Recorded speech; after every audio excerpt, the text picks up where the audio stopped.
So you've come here for the truth. Well, we've got the truth and nothing but the truth. Here are your hosts, Robert A. Bianchi and David J. Bruno. Welcome to WMTR Radio, Something About the Truth with your host, Bob Bianchi, Dave Bruno. It is a show, Dave, about mindset. Two New Jersey attorneys. We're not talking about the law all the time. We are talking about the importance of mindset. We have an awesome guest every Saturday, 9:30 on the radio. The podcast drops on Wednesdays. Dave, I know you're excited about today's guest. Tell me, talk to me. Marnie Schneider is our guest today, and boy, do we have a good one for everyone. And this is so timely too, Bob, because the Philadelphia Eagles just came off the Super Bowl win. Let me tell you a little bit about Marnie. She is a Pennsylvania native and a Penn State graduate. Marnie's life has been driven by sports. Her grandfather, Leonard Tose, was a longtime member of the club as an owner of the Philadelphia Eagles. He was also the founder of the Ronald McDonald House and helped build NFL Films. From him, Marnie learned the importance of family, sports, and charity. Her series, Football Freddy and Fumble the Dog, is her way of giving back to the many great football communities across the nation. And we have two of the books here for anybody watching on video. We have the Pittsburgh version, which is Football Freddy and the Fumble Dog, Gameday in Pittsburgh, and then also Denver. And Bob, you got to take a look at this in a sense that every football team has their own book, and it covers information about the city in the book. Wow. So it's the variety for all of them. And for anybody that's watching, we have Fumble. We have Fumble on screen here. Celebrity. What a show. And you know what? In the prep, Bob, I also watched this ESPN documentary. Just must have recently been created, where Marnie was talking about this Philadelphia Eagles jacket that Princess Diana wore. And the mystery is, where's the jacket? And it's just an unbelievable story of legacy here. And this is Marnie, who's the granddaughter of one of the old Philadelphia Eagles owners that we have today. And it's so timely, being on the heels of the Super Bowl. Such a pleasure to have Marnie. Marnie, thank you for coming on the show. Looking forward to this one. Thank you so much. I'm so excited to be here. Yes, you know what? I love Philadelphia. I grew up in Philadelphia. My grandfather, Leonard Tose, was one of the original owners of the Philadelphia Eagles back in 1968 to 1984. And my mom, Susan, also an attorney like you two, was the first and still to this day the only female vice president, legal counsel, and general manager of a professional football team. So I'm very proud of my mom's accomplishments in professional sports. So I want to, Marnie, first jump over. We have the book here. The two dogs, we before we went on air, we were telling the story about your dogs. I want to get into all that, but I want to go right to something that I think is kind of deep, that strikes me immediately from listening to your family history and what you're doing. And I've always been very deep into philosophy and in faith and trying to understand the meaning of my life and how it translates into doing good for other people. And I'm coming, I'm writing more now as I'm getting older. Just recently, I've been musing with this concept that many people, I don't believe, establish a legacy of good deeds.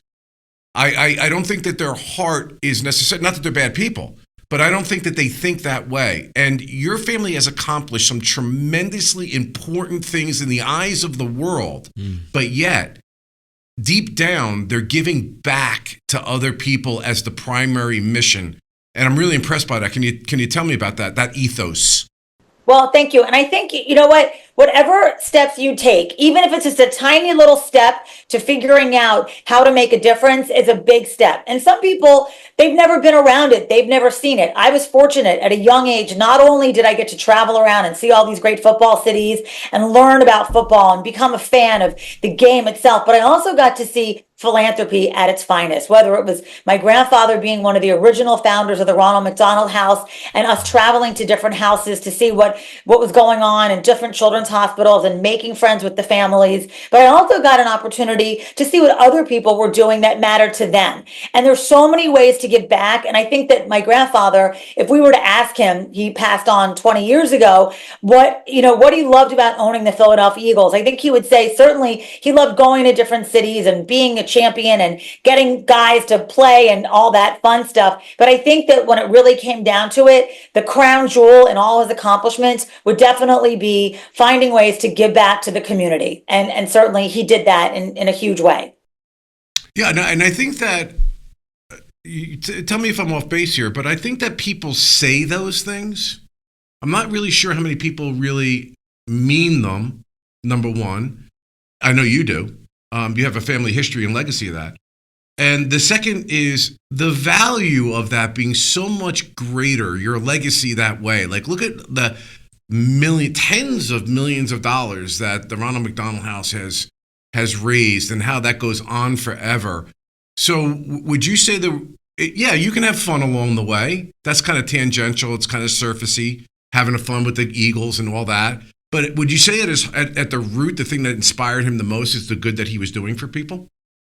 Oh, definitely. And I think that the ultimate reset for people, if you're having a difficult time or if you're having a hard moment, if you maybe are in between jobs or in between romances or relationships or having trouble communicating with people, go volunteer. It is the ultimate reset for anything. And what it also does is it gives you an opportunity to talk about things that aren't about yourself. If somebody says, what are you doing? Oh, well, my girlfriend broke up with me, or oh, whatever. This is like, oh, I went and volunteered, and people are interested. And even if, you might only get a minute of somebody having a conversation with them, no one's ever going to tell you to stop talking when you're talking about charitable endeavor. So I think that for many reasons, even selfishly and maybe in its own way, it definitely adds to who you are as a person and gives you a talking point. But I will guarantee if you are having a tough moment, even if you're not, go volunteer. There are so many ways to give back. It will automatically put you in the best mood. And one other thing is that anytime anybody's ever asked me to help them, every time without fail, I'm the one who feels like I've been helped. Like, it doesn't matter. Somebody says, can you help me? I feel like I'm the one who just got the gigantic blessing, even if I was helping somebody or doing something or trying to be generous to somebody that doesn't know me, or just a genuine kind of acknowledgement of something without people having to get all that, photo ops. I think that's a good thing for us to do as humans. Yeah, I just really, like on a thing, and I'll let Dave go. I really love that. I just recently got done telling somebody who's having a very difficult time about what's going on in the world, quote unquote. I'm like, go volunteer, get outside of yourself. I volunteer as an EMT.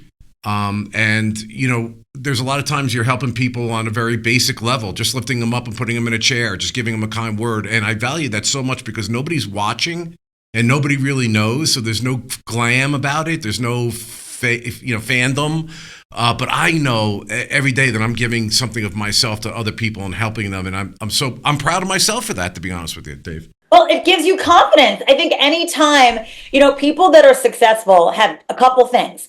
And you guys know this because you're successful. You obviously have discipline, and you have tremendous discipline. And discipline is something that we all have inside ourselves, and how you're going to use your own discipline really does matter. It's by choices, and making good choices is a part of discipline, and confidence. And I really think the confidence comes from by, doing things for others. Like, I always feel better. My confidence level rises when I know that I'm rolling up my sleeves and making a difference. Whatever it is, I get more confident in myself. Wow, that's really big. And Dave, I'm smiling in case somebody's looking at this on the podcast and wondering why I'm just randomly smiling. It's because your dog perched itself right behind you. Fumble. That is the superstar, Bob. That's Fumble. Fumble is like checking mommy out, making sure she's okay. No, Fumble is a star. He's got to be in the shot. I see him. I see what you're doing, Fumble. I know what you're doing. Fascinating. What a concept. How did this concept come to you? In a sense that, I mean, we have two of the books here. One's Pittsburgh and the other one is Denver. And when you open these books up, they are made for the specific team's fans and covers the city and everything like that. How did that idea hatch and how did you execute it? Well, so first of all, thank you. Yes, I spend a lot of time trying to make sure that the reader of all ages, I've been told, will be able to enjoy the stories that we share. When I was a young girl traveling, my mother, before she became vice president, there's Rookie. He's making an appearance too. Yes. So when I was a young girl, my mother, before she became an attorney and before she was running the Philadelphia Eagles, she was a teacher. So when you have a parent who's a teacher, what do? They tell you to read and write. That's it. Like that's the whole thing growing up, reading and writing. So when I would travel with my mom and I would go on these, team excursions to different cities, and this was in the 80s, I did not have an iPhone. We did not have an iPad. I had a Sony Walkman. And if I ran out of batteries, that was it. I was handed a legal pad and a pen and told just to write about what I was seeing, what I was doing. And so the Football Freddy and Fumble the Dog Gameday journey started on a long, probably a pretty sad plane ride coming back from a West Coast plane trip where the Eagles probably did not win. And I was, already panicked about, going to school the next day and being teased. But my mom said, just write about what you've written or what you've seen. And so kind of had those. They sat in a box in a drawer. And about 6 years ago, my mom said, why don't you take some of those stories out? Let's see if there's anything there. And sure enough, you know what? They were not bad. And went to a publisher and he said, I love this. It's IP. It's great intellectual property. And we can really carve something out and get kids excited about reading, being a fan. And we kind of created our own new term called edutainment, because that's what we are. We're education, and we're trying to educate young readers and young minds about being a fan and learning to love sports, because I always say sports is the universal language. And at the same time, learning to read and just, again, traveling along and seeing all these journeys. Absolutely fascinating. Yeah. What was it like? Daughter of the VP, the Eagles, granddaughter of the owner, and experiencing the travel and the games and everything you saw? Well, so I think like with most kids, when their parents have a business, there are some great moments about it. Whether your dad's a plumber or your mom's a lawyer, there's some fun things about it. You get to go to your parents' office. I would say that there were so many great fun things, and certainly I was popular, but I think I'm a nice person, so I was popular hopefully because of that, and I still have all my friends from when I was younger, so I think that means that I was nice to them and they were nice to me. But, there were a lot of moments, as I'm sure you have, your children have come with you to the office where it's kind of boring and there's not so much excitement, and ultimately it's a little quiet. And I think that those are all good things to showcase. It's not always so high. It's like, this is part of the job, and life is a circuitous path, and learning how to make yourself entertained without doing drugs or alcohol. And I'm very proud of the fact that, like, I'm fortunate. I never had any addiction issues. And I think that that's a kind of remarkable thing for a lot of people to have been in this high level pressure situation that I was in. And I chose to not do those things. And I'm thankful for my mom and grandfather and, my friends for being there for me and being supportive. And I, just had a great time. And now I can give back by getting kids excited about being a fan. Excellent. I think, Dave, that the time has come that we're going to take a quick break here at WMTR Radio. Something about the truth. Bob Bianchi, Dave Bruno. We'll be right back. At the Bianchi Law Group, our team of former prosecutors and certified criminal trial attorneys specialize in criminal defense and domestic violence cases. When you need a law firm with courage, compassion, and the commitment to fight for you, call the Bianchi Law Group today. Welcome back. So, Marnie, this is so unique. These books are really, really well done. I love the graphics. Talk to me a little bit about what can one expect when they read these books? Would you get them for? Who were they written for? And everybody always wants to know, what's the process to put something together that ultimately looks like this? It's a pretty amazing product. Well, thank you very much. So, originally our audience was second and third graders, and we are definitely having a reading crisis in our country where, unfortunately, kids are just not excited about reading. It's not that they just have not had the right tools or whatever it is, and we've definitely lost some reading. So while it was second and third graders, we've now skewed up a little bit, fourth and fifth, and sometimes sixth graders are definitely able to, I think, enjoy reading our books. Wait a minute. You got a defensive tackle on your right over there. I know, yeah. He's blitzing. In the shot. Yeah, so his name is Boom, but for storytelling purposes, his name is Rookie in the book. So Rookie and Fumble and Freddie and Lee travel all around Denver and learn what's going on in the wonderful state of Colorado and in Gameday in Denver. So I think I've been told by many people that our books are for all ages. I think adults enjoy them too because it reminds you of certain places that you've seen in different cities. And while in certain families you might have a Philadelphia fan and you might have a Pittsburgh fan, so you can share these stories. And the other thing is that the game day experience is really a special experience. But let's be real, it's an expensive experience. It's something that not everybody's going to get to have in their day. So I really wanted to make sure that we felt that we could include and highlight that game day experience for kids that might not ever get to have that experience. And so when you read Football Freddy and Fumble the Dog, you travel around the city, you see all the sites, historical sites, and learn a little bit about what's going on in that community. And then you make your way to the stadium to cheer on the home team. And what's consistent in every book is that right before game day starts, you do the national anthem, and that's something that's really important to me, or doing the traditions that happen at sporting events. Then we celebrate halftime and we acknowledge first responders or law enforcement or military, things that are also really important to me. And then, of course, the home team always wins, so you get to celebrate and cheer the home team. And then write a thank you note to your friend who showed you around that city, because manners do matter. Wow. Fascinating. Now, earlier before we went on, you were talking about another series or another book that you have. Can you talk more about that?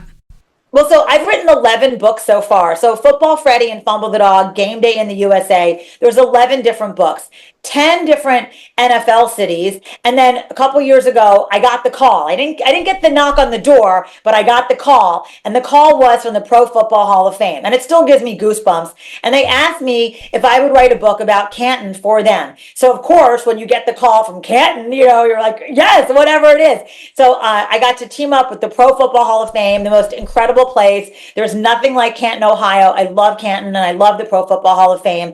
So Football Freddy and Fumble the Dog and Marion and Goldie the Goat, because that's their mascot, travel all around the great city of Canton, Ohio. And then they eventually make it to the Hall of Fame, where you get to be part of the enshrinement, the gold jacket ceremony, and all the great speeches, and see what's going on at the Pro Football Hall of Fame. So I'm super excited and super proud that I was able to team up with the Hall of Fame. It really is a huge honor as a football fan to get to team up with them and be part of their, what they do, what they sell in their store, and their story too.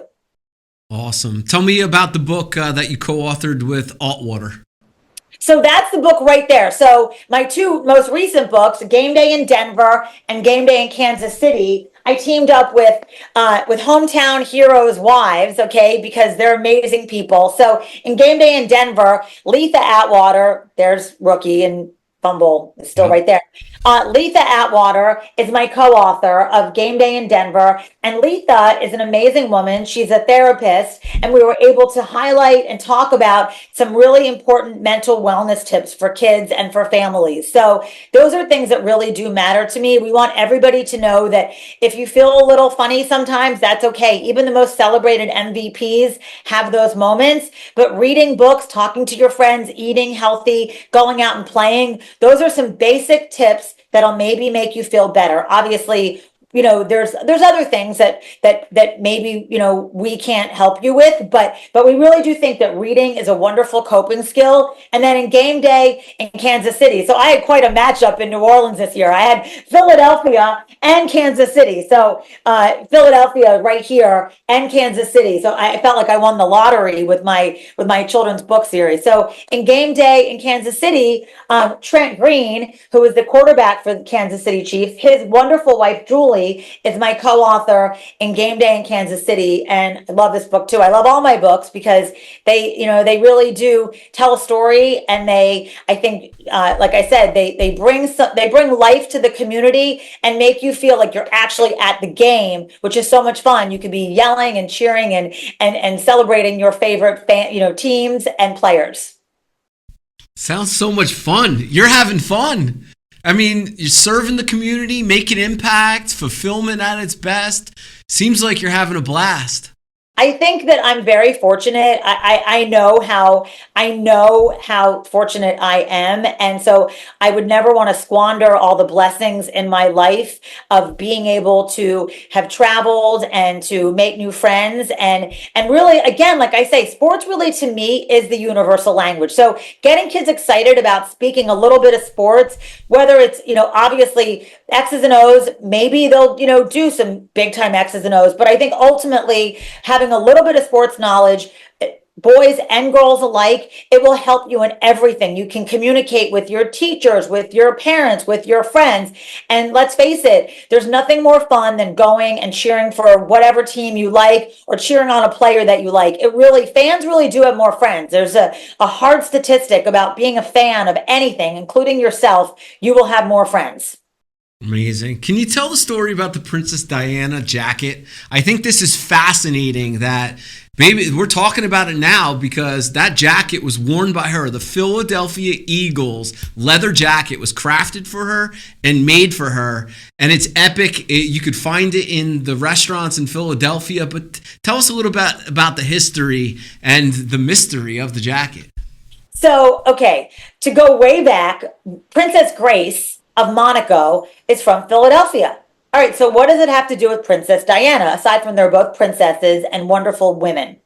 So Princess Grace, being from Philadelphia, had a lot of Philadelphia, she was a real locals girl.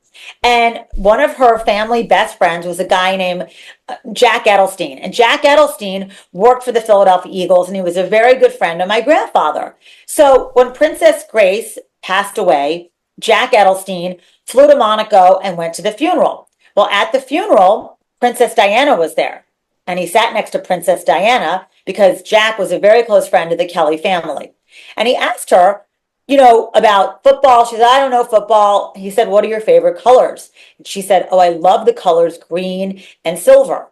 And so Jack said, well, those are the colors of the team that I work for.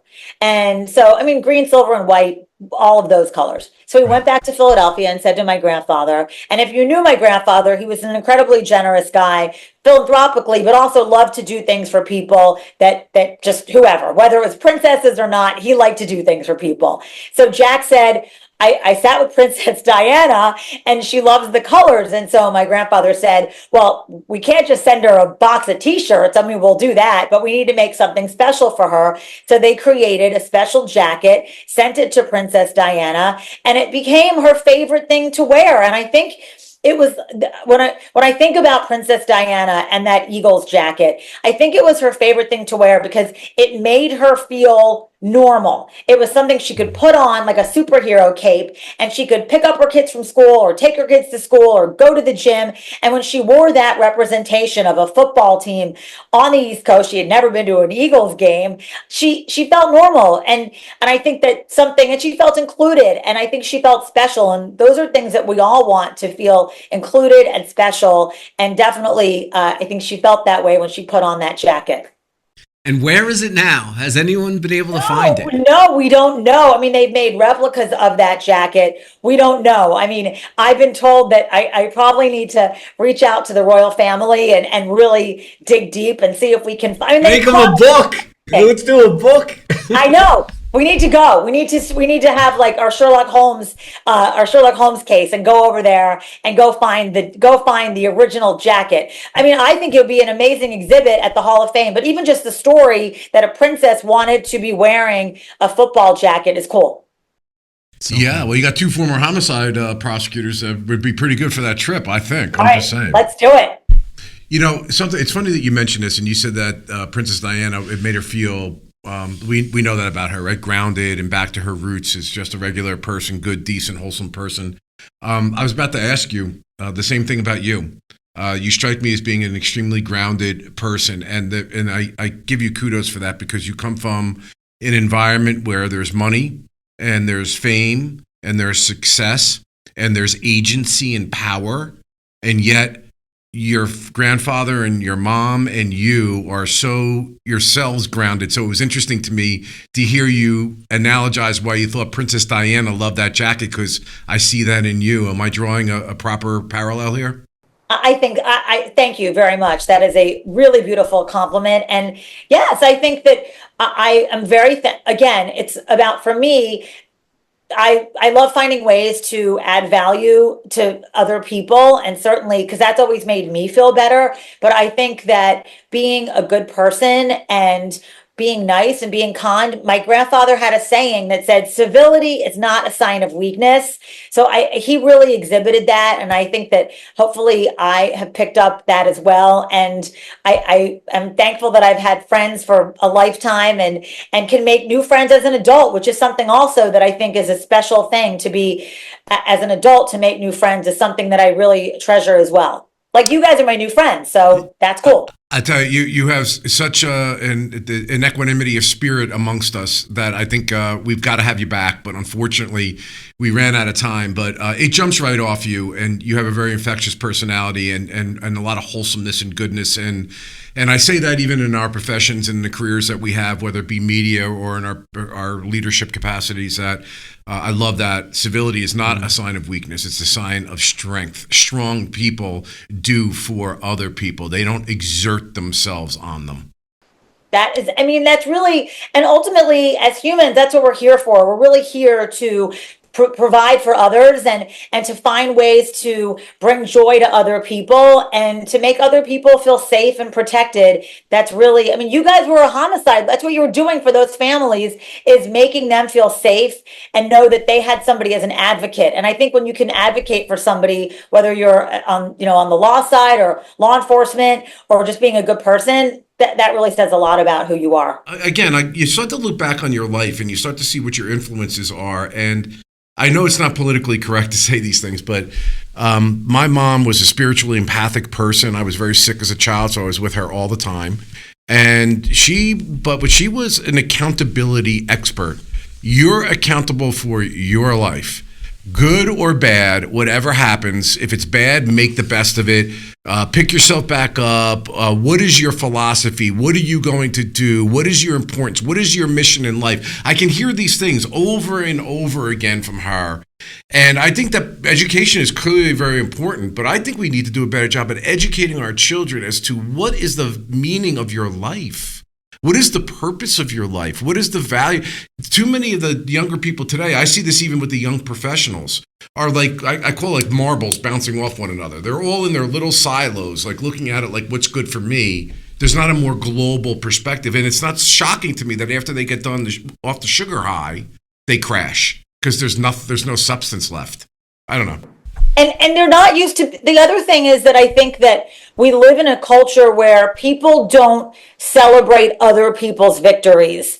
And they're so me. And that is definitely something that I love to celebrate my friends or people's successes, because that's a good thing. Like, we want people to succeed. I was also always told there's enough to go around. Like, the greedy, grabby people, like, they've got to go away because there's enough to go around. Like, we all want, whatever it is, but celebrate other people's success. And I think that is something that, if you can get to a comfort level in your own life where you actually are genuinely excited and actually helping other people to be successful, like, that's a beautiful thing. I've had so many people be helpful to me, and I love it's a boomerang. It's not like, it's never a quid pro quo. It's always like, oftentimes you do things, and if you expect people to do what you would do, you'll be living a life of constant disappointment. So you just got to keep doing the things that are going to make you feel better and that are going to be helpful.